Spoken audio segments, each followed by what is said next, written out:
as we dive in here, we're going to talk about these three films, of course, especially in the context of which they were released and the relationship to the X-Men movies and just the development of 20th Century Fox and how they were evolving their X-Men franchise and sort of the importance that they were placing on Wolverine. I think it's really important to note that as we dive into X-Men Origins Wolverine here, the first of this trilogy of films, which came out in 2009, this was a really interesting time for 20th Century Fox with their Marvel projects, right? Because they had already completed that original X-Men trilogy. And of course, as we discussed a few weeks ago, X-Men The Last Stand, not really a satisfying conclusion for those characters, but they did have intentions on continuing with Hugh Jackman as Wolverine because he had already proven himself to be a really, really breakout character from that franchise. And they had been talking about developing a Wolverine origin story for years before it ever got made. And interestingly enough, the writer, or at least the co-writer of this movie, is David Benioff, who at the time, unknown writer really in Hollywood, but would go on to be most famous and most known for his work as the co-showrunner for Game of Thrones, one of the biggest TV series we've ever seen of all time. But David Benioff had been pursuing this project for almost 3 years before he was actually hired to write the script for X-Men Origins Wolverine in October 2004. And in preparing to write the script, he reread the Weapon X story, as well as Chris Claremont and Frank Miller's 1982 limited series about the character, which he claimed to be his favorite storyline. And then also serving as a source of inspiration was the 2001 limited series Origin, which reveals Wolverine's life before Weapon X. And so David Benioff is using all of these different source materials, these different elements and adaptations of the Wolverine character to create this new origin story. In addition to that, because the original X-Men trilogy had concluded, Fox appeared to be launching sort of a new series or at least a new line of X-Men films that they were going to develop. I remember distinctly at this time, it felt like that the origin series was going to be a reoccurring thing, that we weren't just going to get a Wolverine story. We were going to get a Gambit movie and we were going to get a Deadpool movie and maybe they'll do the origin of Storm. Do you recall how you felt at that moment, knowing that, that original trilogy sort of wrapped everything up for the main team, but they were going to continue to have plans for individual characters and try to tell stories, at least for the immediate future? I remember the exact same thing, and I was lit. Of course, I would want to see those characters get their own movies, especially if done correctly. This is the time in life where, one, I'm watching movies like crazy. Two, I'm into superheroes like crazy, and I'm like, okay, give me the content. As long as it's good content, I'm all for it. But yeah, man, and I've always loved X-Men, so if I can get an X-Men Origins Storm, X-Men Origins Gambit, I was all for it, man. I thought it was, at the time, I thought it was the greatest idea. I was like, absolutely, let's do that, because we hadn't gotten those individual movies yet that we would, of course, later down the line that Marvel ends up doing so much of. We didn't have those yet, and so I thought this was like a good early iteration of what that could be. So yeah, I was pretty excited for it.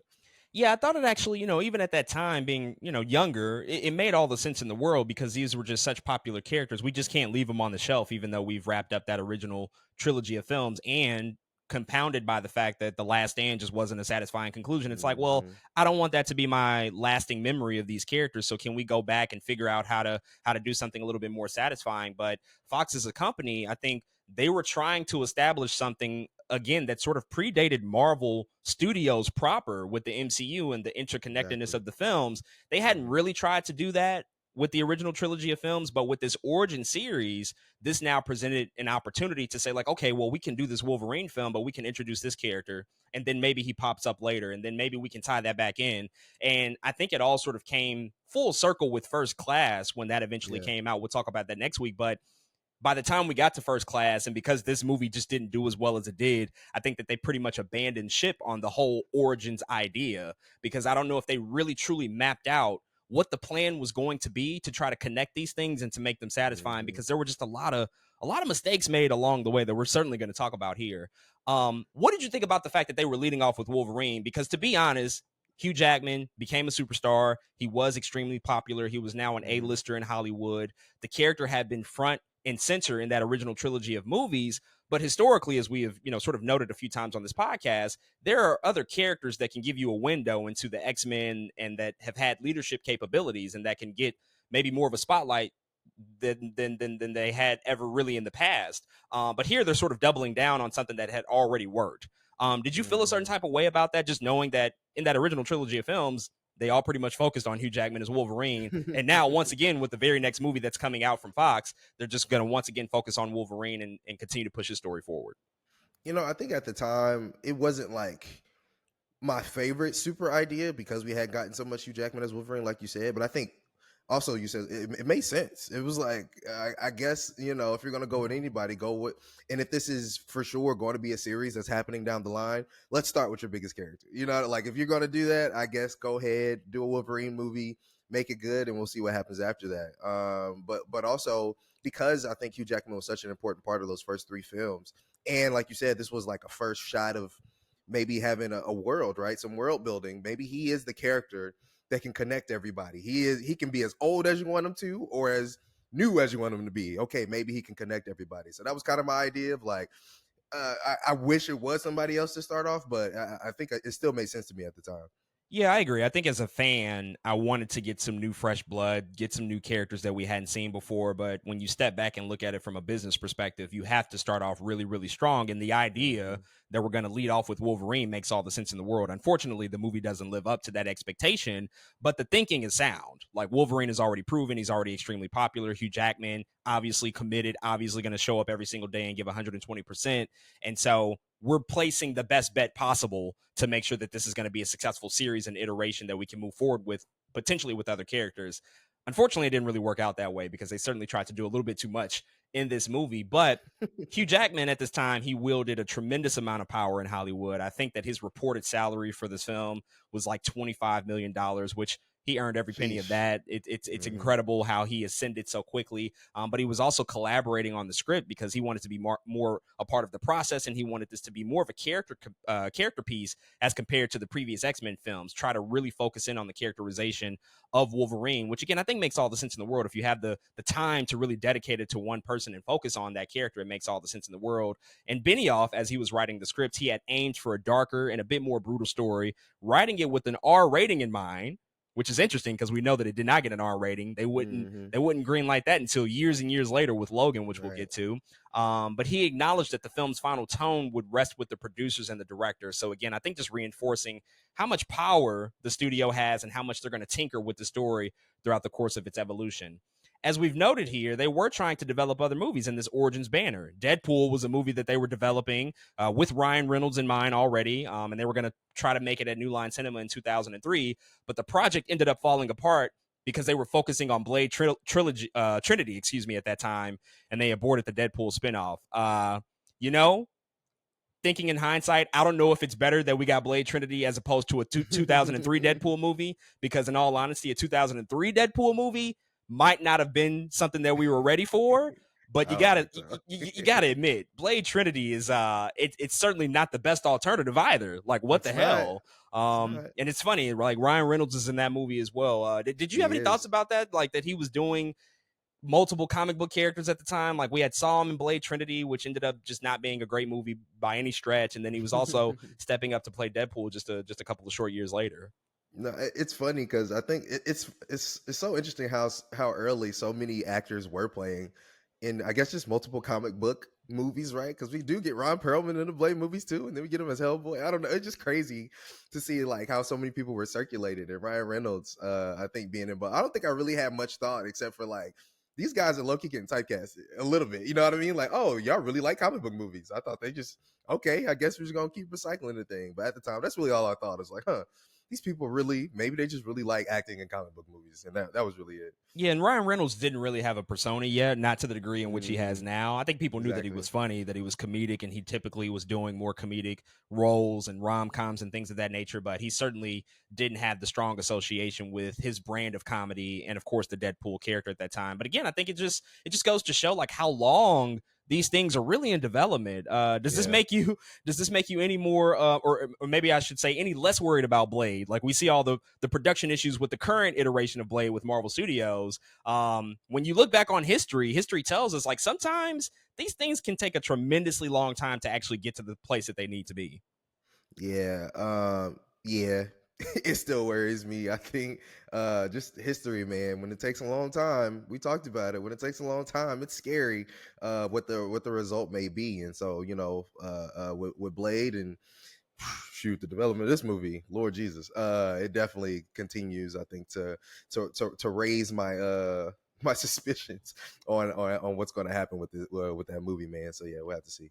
Yeah, I think eventually, whenever we do get that movie, obviously the quality will speak for itself, but maybe in an optimistic Pray for world, that. Yeah. we can say, hey, they worked on it for 10 years and that 10 years was worth it. Woo. It doesn't tend to be the case, but I don't know. I don't know. Maybe that's sometimes necessary in order to make it as great as it could possibly be. But this movie, let's dive into some more specifics about this film, because eventually Benioff did finish his draft of the script in October 2006. And Hugh Jackman stated that there would be, about a year before shooting, because he was scheduled to start filming another project in Australia in 2007. And then the writer strike happened. The first writer strike of the 21st century happened in 2007 and 2008 with the Writers Guild of America. And James Vanderbilt and Scott Silver were hired for a last minute rewrite, which absolutely affected what this film turned out to be. But when you think about this movie, what they were trying to do thematically, and also, again, just making it more of a focused origin story for Wolverine, as we see the opening moments, there's this whole montage between Wolverine and Hmm. Sabretooth, where we kind of see their young development, how they're raised, and the fact that they're half brothers.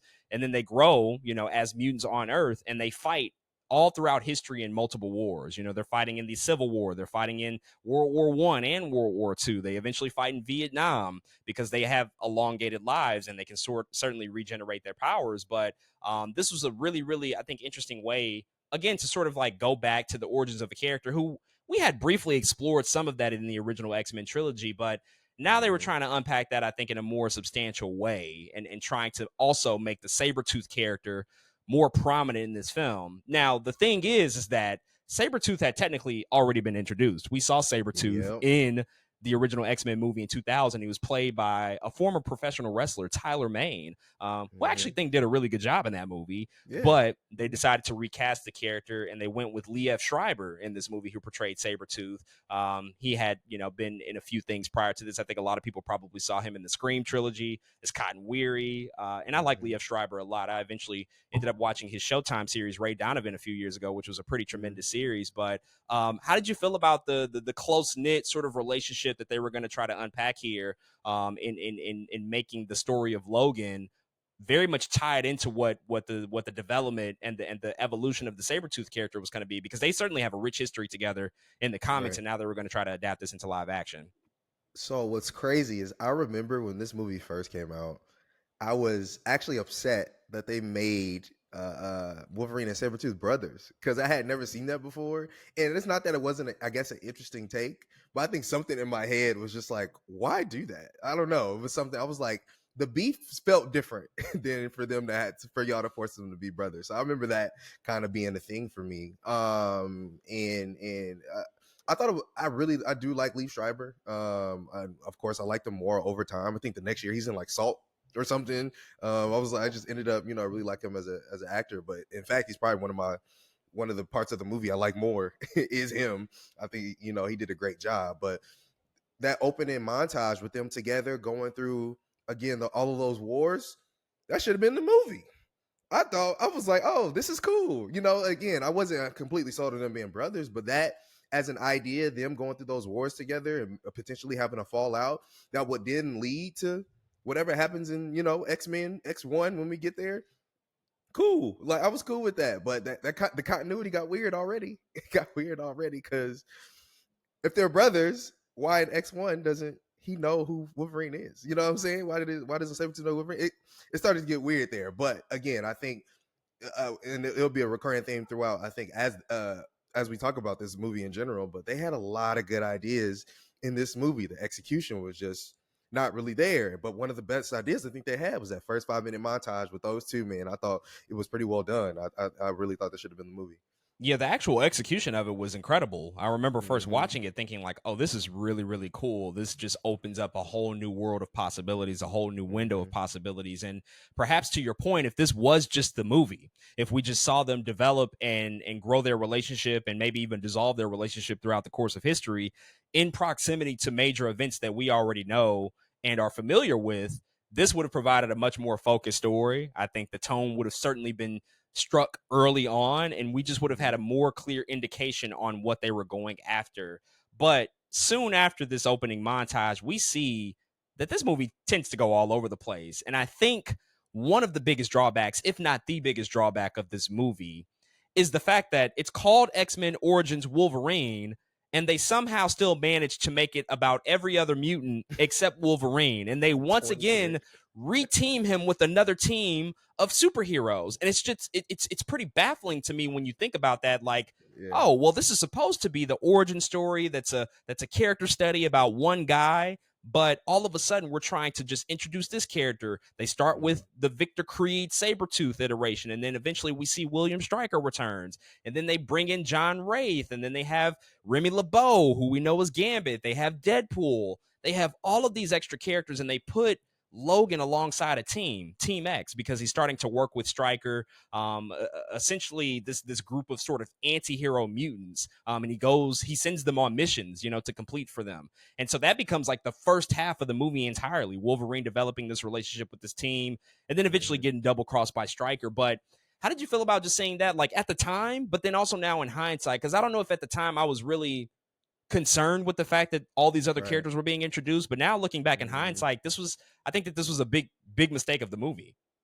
Yeah, I do remember when I was watching it. I was like, "Oh shoot, we got a team with That's what I like when I'm younger, right? I'm like, "Oh, we got a team with powers. This is cool. Everybody, Agent is jumping off of stuff." Which, again, in hindsight, I can't believe they were doing all this. But Agent's jumping off of stuff. You got Blob. It was just a lot going on. But in hindsight, like you said, I don't think I really understand why all of this was technically necessary for the film, or what we were trying to do. And in Wolverine film, we weren't even talking about Wolverine, like you said, for like really like the first half. And I think there was still something there again between that relationship with him and Victor, but everybody else is just I don't know, it's like noise. It's like, here's another character and another character and another character. And again, the comic book nerd in me was like, hell yeah, let's see some more characters, let's go. But again, the movie head in me is like, oh my god, this is too much going on. Why are we doing all this? So yeah, I have to agree. It was just too much. Like, why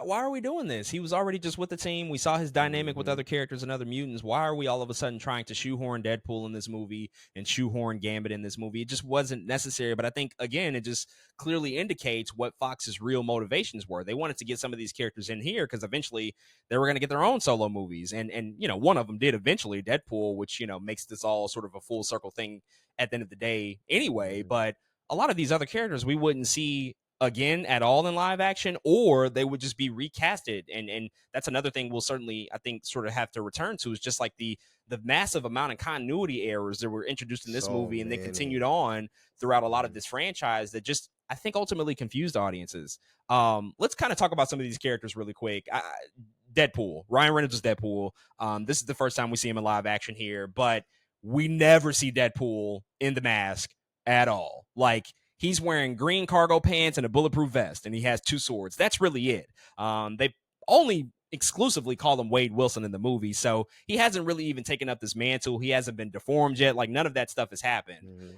Again, in hindsight, knowing that he would eventually get his own movie, it's probably better that that stuff didn't happen in this Hmm. movie anyway, so that they could explore Hmm. that material in the solo Deadpool film. But at the time, this just kind of felt like a shortcut. Like, we're just like slowly introducing the character, but we're only giving you half a version. It also almost felt like everybody, I feel like at this time of comic book filmmaking, even from all the movies we've been talking about, everybody was just like, let's have this cool take on this character that no one has ever done before. Like, why do we feel like we have to do this? But what's funny, I actually like the first time we see him, comes out the elevator and he's doing his thing. I don't mind that part. You know what I'm saying? It's like, okay, this is him before Deadpool. Everything after that is like, oh my God, what did we just do Oh, we'll get to that third to act for this sure. character? Yeah, Yeah, no, we'll it's get to it. terrible. But in the beginning, it was fine. You know, I was like, oh, okay, cool. He's not Deadpool yet, but we know who he is. They say Wade. Cool. There is something that has to happen before we get to Deadpool the character. Cool. But yeah, man, I just don't understand why we feel like we have to make some of these certain choices. And I think you're right. I think without this, we wouldn't have got what we needed to explore with Deadpool. And then I think we'll appreciate it even more by the time we do get to watch Deadpool and Wolverine. So I think it's all, again, a blessing in disguise. But at the time, oh my God, I knew we were off the hinges. Yeah, I mean, 16-year-old me at the time couldn't see it that way. Obviously, I couldn't predict the future that we would eventually get Right. more amazing movies down the line. But at the time, I'm just like, he's just a mercenary. This isn't Wade Wilson. Like, he's Mm-hmm. not even quipping all that much. Like, he has a couple of funny lines, and Right. Logan's like, "Oh, do you ever shut up?" But it's not. It's certainly not to the degree of which we know Deadpool can be and the potential that they could live up to. Mm-hmm. So it just always felt like not even 3/4 of Deadpool. This is like 1/4 of the character. Like they hadn't even Yeah. scratched the surface at all. So it Mm-hmm. just left me wondering, like, well, why is he even in the film? And then how they butcher him at the end. We'll get to that. But they do also introduce the Blob, played by Kevin Durant, who I think actually does a really good job in the role. He puts on this ridiculous fat suit, these prosthetics, this makeup. I mean, they put a lot of work into making him believable and making him extremely overweight. And it's just so funny to see Kevin Durant, like him at this Mm-hmm. point, and also him now. He's having a really, really good year. He was an Abigail earlier this year, and probably Yeah. stole the movie for me. But he's always just Yeah. been a really funny, reliable character actor. And here he plays a lot off of Logan in the film. In the short time that they have together, they have that boxing match. But this was also like a campier element to the film, So which silly. I think that this is another big issue with the whole movie. Is just tonally, it's all over the place. Like All over. we are in so many different directions, and so we're introducing this really, really comedic, funny stuff, but we're also trying to have a lot of gravitas and seriousness. So how did you feel about just when that came into the movie, like at the point that it did? Because it was like over an hour in when we properly got introduced to him, and we Mm-hmm. see that exchange between him and Logan.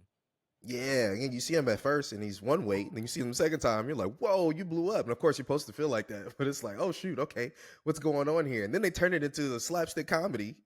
Like, how did we get here? Wolverine is a pretty serious character, you know what I'm saying? But everybody around him is super unserious. It feels like, but it's funny because I do agree that his portrayal as Blob was good. It's like, oh yeah, you're doing great, but the way the writing was and the way the tone is injected into the film is like, I don't know how we got here, but it definitely throws you out of the movie. And I remember being thrown out of the movie like, wait, weren't we just somewhere else? How did we get? Okay, I guess. But yeah, it's really crazy to see looking back at it.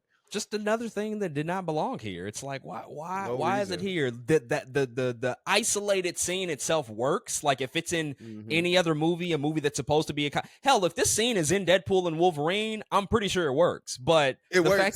the fact that it's in this movie, it's like, what are we really doing here? Because just like 20 minutes ago, you were giving me Hmm. this really dramatic character study between two brothers and how they're double crossing one another, and then it turns into a revenge story at one point because Victor Yeah. presumably kills Wolverine's lover, and then there's the William Stryker stuff. They're trying to do a whole lot here, and it just doesn't fit with the tone at all. And the last big one I do want to talk about, Taylor Kitsch as Gambit, introduced in this movie. They had wanted to introduce Gambit into the films for a long time. They wanted to initially introduce him, I think, in the original X-Men movie we kind of briefly highlighted. They just never had enough time and never enough room in the scripts because they just had so many characters. But this was a long-running fan favorite character who we saw in the Hmm. original animated series, saw him in other adaptations. People were calling for Gambit. And then they cast Taylor Kitsch, and he comes into this movie. Again, probably about half of the character that we actually know from the comic books. And I would assume that the reception, because I don't really remember at the time, but I would assume the I don't either. reception for his portrayal probably wasn't that great because they were going to recast him and get Channing Tatum, which, is its own Mm. long history. On rewatch, on looking back at this, I mean, all these years later, how do you feel about this Gambit? Because this is the only live action iteration of the character we've seen. Um, I don't think it lives up to the potential of what the character could be, but I don't know if Hmm. that's really Taylor Kitsch's fault. I don't know what happened here, but how do you feel about just the placement of the character in the movie and how Taylor Kitsch brought him to life? What a weird thing. What a weird thing. I think Taylor Kitsch's portrayal, first and foremost, was just a little off for me. I'm expecting the Southern Cajun, You know what I mean? Like Gambit, and we don't get that off the bat. But again, we got to make this crazy iteration that no one's ever seen before for all of these characters. So I guess we're not gonna do the comic booky Gambit that we get known from the animated series. We're gonna get this one. So, but outside of that, it was just his character motivations didn't make any sense to me. I didn't really understand why he was showing up the ways in which he showed up. Like, again, I guess he was there because of the whole William Stryker stuff. But I was like, I don't know if I feel that either. I don't know. I'm not gonna say I dislike him being in the film at all, because there's like Gambit's here. He's doing magic card stuff. That's cool. There was a weird campy moment where Wolverine broke his staff, and he's like climbing the wall with the staff. I don't know how we got there. But yeah, he was just kind of ridiculous, man. I think I like the attempt, but again, I hate the execution. It is what it is. And I remember feeling kind of similar back then too when I watched it. And then upon rewatch, I'm like, man, y'all really got this wrong. But again, there was something about it. I was like, I guess he's in the movie. I still wasn't mad that he was in the movie, just mad of everything he was doing in it. By this point in the film, because we're about, I would say, like an hour 20 into the movie when he's introduced, it becomes glaringly apparent that we've just like taken a bunch of scenes and stitched them together of these character introductions. We had already had Wolverine meet the Blob. Now he meets Gambit. He met Deadpool earlier. Like, we were just rinsing and repeating the same formula throughout the entire movie. And it was like, again, why are we doing this in a film that's supposed to be strictly about Wolverine? Like, we're here, we've invested, we want to know more. And on top of that, we're taking away valuable, precious opportunity and time to really explore his origins and how he came to be. Because one of the things that I think gets tremendously shortchanged in this movie is the whole Weapon X stuff. When he gets his adamantium, right? Like, that takes place dead center in the movie, right in the middle of the second act. And presumably with David Benioff and his co-writer using that as a real source of inspiration, like, that feels like a lot of the crux of the movie. The fact that this adamantium is placed in his body and it creates this relationship and this long-standing rivalry with William Stryker, because William Stryker is very much responsible for producing him in the way that he is. But it just becomes like a 5-minute sequence. It just turns into an action set piece. Like, he gets the adamantium, he pops out of the pool, and then he just destroys the whole scientific facility, and they just turn it into an action sequence. What did you think about just seeing that? The fact that, like, this wasn't really a meaningful element to the movie. I think it was just primarily set up to just be this big action set piece. It didn't make any sense, because it's literally Wolverine's origin. This is the crux of the character. This is literally everything that he is this him getting his adamantium from William Stryker. That is the core of who he's supposed to be. This dark, I don't remember much eventually character. And they make it silly. Like, the moment where he finds out he has adamantium claws, he's like, first of all, CGI is terrible. It is so bad in that moment. Pretty oh bad. My god. Yeah. It is like, you could see like the shining, it's just shining off of his hands in the mirror. Yeah, the composition and the lighting is all off. It's so bad. And then that combined with, again, we're turning it into some teenage coming of age movie thing again by making it a comedy in that moment. Like, don't come in here. I'm learning I have claws. It's too weird, man. And I feel like every time, again, we were supposed to be in a serious moment, in a brooding Logan moment, we got more slapstick comedy and more silliness. Yeah, it's weird, man. And then after that, we find out that, really William Stryker is kind of the main villain of the film, and basically Sabretooth has been working on behalf of Stryker, so it becomes a swerve on top of a swerve, and I think it just all becomes super muddled by the end of it. And it doesn't help that, again, we're already thinking about continuity errors, because even like the aging of William Stryker in this movie doesn't necessarily make sense, no sense in comparison to where we saw him in X2. Like, that stuff is off. And so by the third act, we get this, I guess I would call it huge battle, this 3-way battle between Wolverine, Sabretooth, and this genetically mutated Deadpool, which at this point of the movie, this is the third act that is severely affected by the Writers Guild strike of 07 and 08, because they didn't really pin down what the ending of the movie was going to be. And in addition to that, they couldn't really write dialogue for Ryan Reynolds and have him say things at this particular juncture of the movie. And so it's sort of a workaround, because they couldn't actually pin a script because of the writer strike.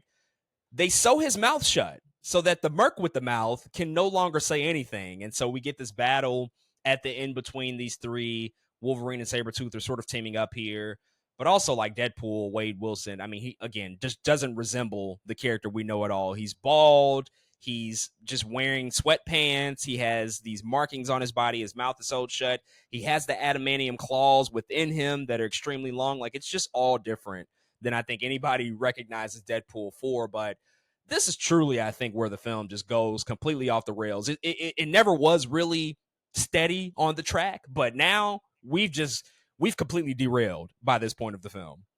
It doesn't help that it all looked so bad. It looked so bad. I remember when I first seen this movie. I actually seen it like 6 months before it came out.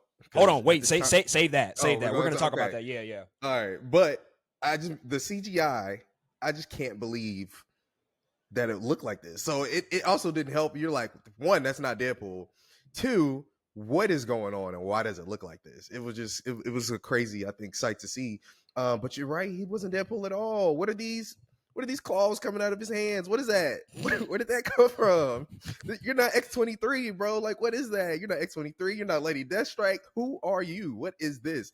They were putting too many things into this one character. Laser beam. Oh my God, laser beam. He was Superman. I don't know what was going on, but he had way too much going on. He wasn't the Wade Wilson that we know and love.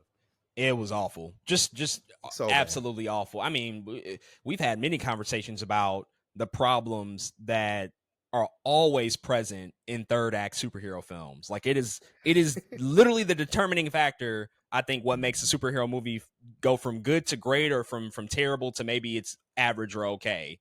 And this is the particular instance in which the movie was already bad, and we just sunk it even lower than where it could have been, because it's really atrocious, and the CGI looks so unfinished. It looks so unpolished and just so rushed. It's some of the worst CGI we've seen in a big budget tentpole movie. Nothing looks believable. Nothing looks real at all. It's kind of baffling that this made it into theaters in the quality that it's in, but again, at the time, Hollywood just had a lot of issues going on, very much to what we're experiencing right now, actually. I Mhm. mean, this is Yeah, all cyclical. We've already seen it a lot of is. movies that have had CGI issues because of production backlog and the overworking of employees at CGI houses. Like, this stuff just happens over and over again when you deal with these huge tentpole movies. But I remember at that time, being a teenager watching this movie, this is where I became distinctly aware of it. I'm like, oh, wait, we can actually like make these and they can look this bad. Like, Yeah, that can happen. That was yeah. a possibility. Before that, I hadn't really seen that example really done at all. In the Mhm. big budget movies that we had seen, they had for the most part looked pretty good. There wasn't anything that was glaringly, obviously, sort of amateurish about it. But this one was like, oh no, this is pretty awful. Let's talk about that element in addition to the release of this movie, because you were about to hint towards it, and this is so significant because, man, what makes X-Men Origins Wolverine such an interesting sort of case study to look back on is because this was one of the first major Hollywood films that got released and got leaked online well before it actually hit theaters. So on March 31st, 2009, a full length DVD quality work print of the movie without any time codes or watermarks and with some unfinished effect shots was Mhm. released and leaked online. It's important to say that there was no time code or watermarks, because you can literally watch the movie as you would watch it either at home or in theaters without worrying about a watermark or weird Yep. subtitles. And once this got leaked out, the studio, 20th Century Fox, said that they would be able to determine the source of the leak. They would use the forensic marks in the work print. The FBI and the Motion Picture Association of America, they began an investigation. And Fox had estimated that the work print ended up being downloaded about 4.5 million times before the movie was ever released in theaters. And then in 2014, a few short years later, they estimated that a minimum of 15 million people had downloaded this leaked work print. Executive producer Tom Rothman, he claimed that the leaked version lacked 10 minutes that they were added during pickups in January of 09. But if you look at the theatrical version of the film, there's no extra scenes that were not included in the leaked work print.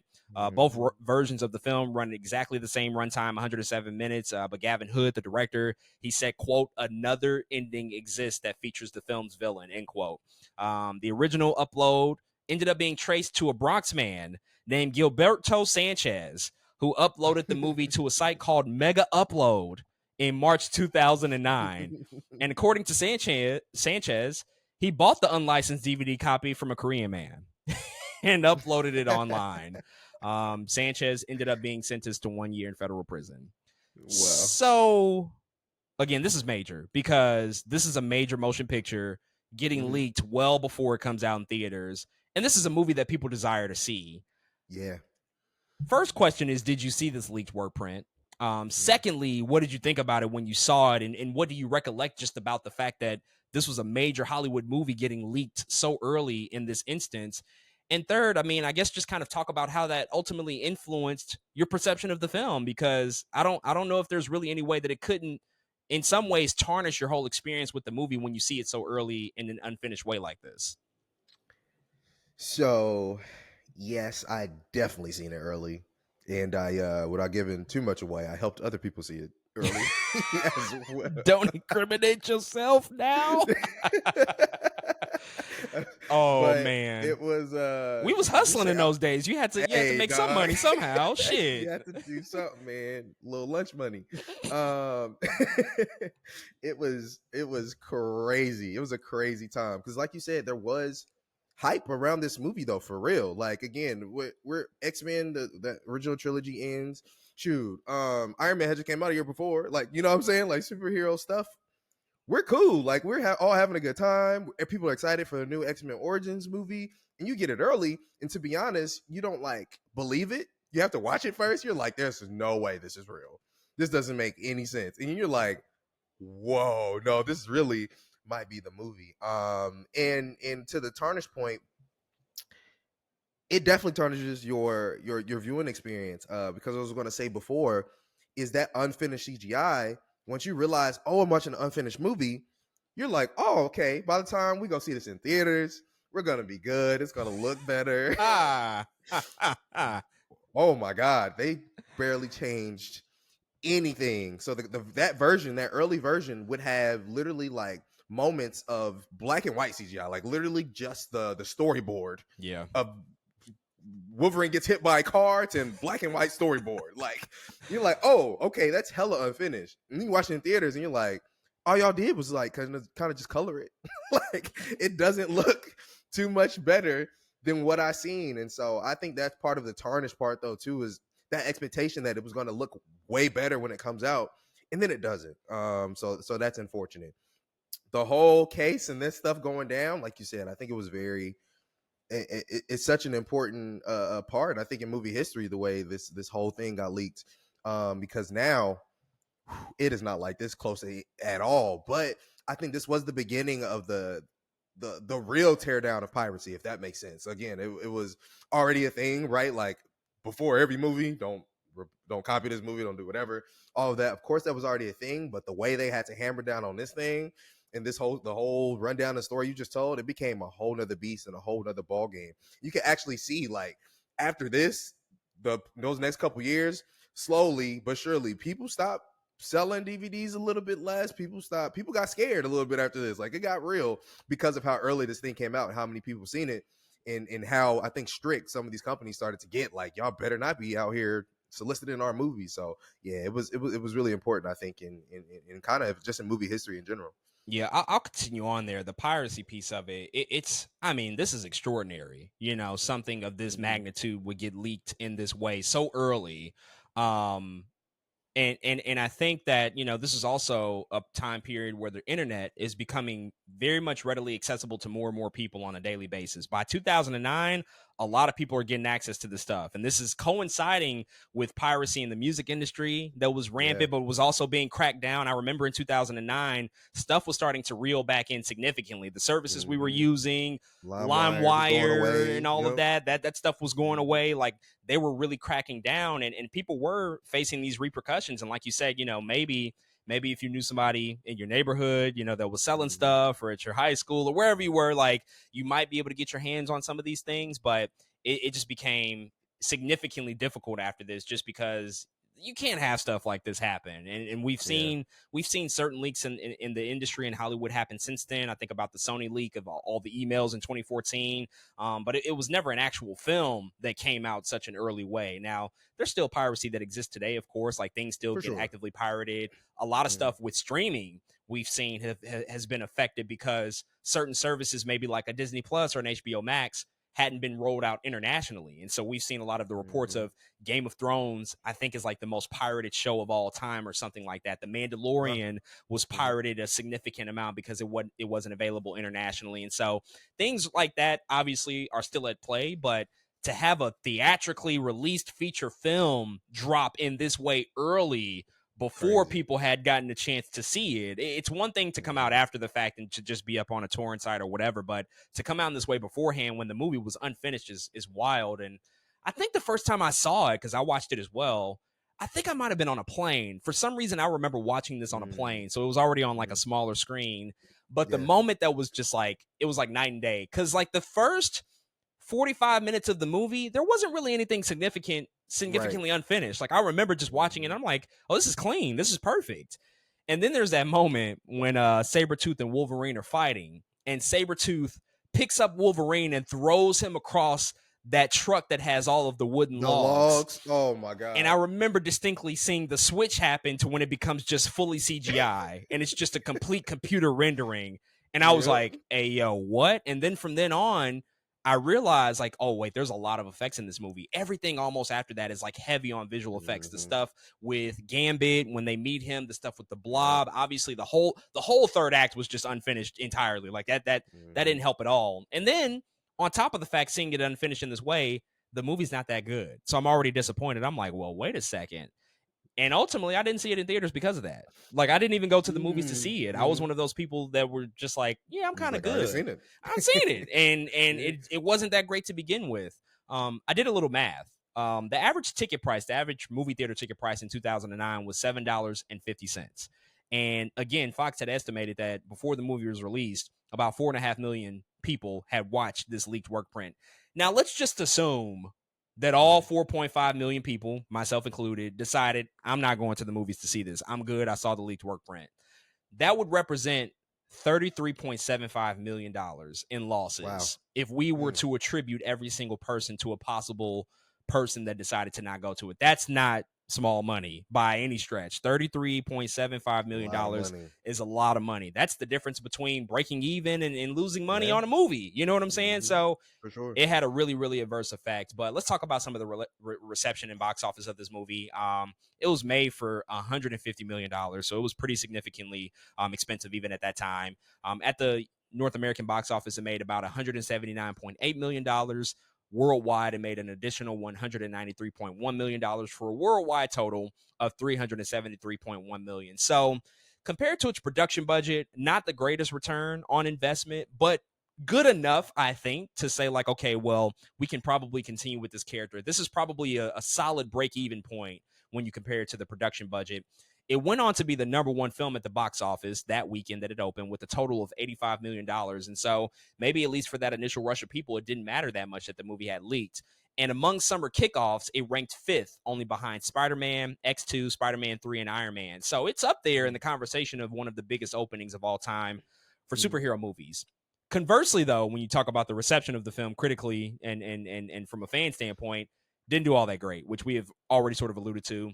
The film currently has an approval rating of 38% on Rotten Tomatoes based on 259 reviews, average rating of 5.1 out of 10. Metacritic, the film has a score of 40 out of 100 based on reviews from 39 critics.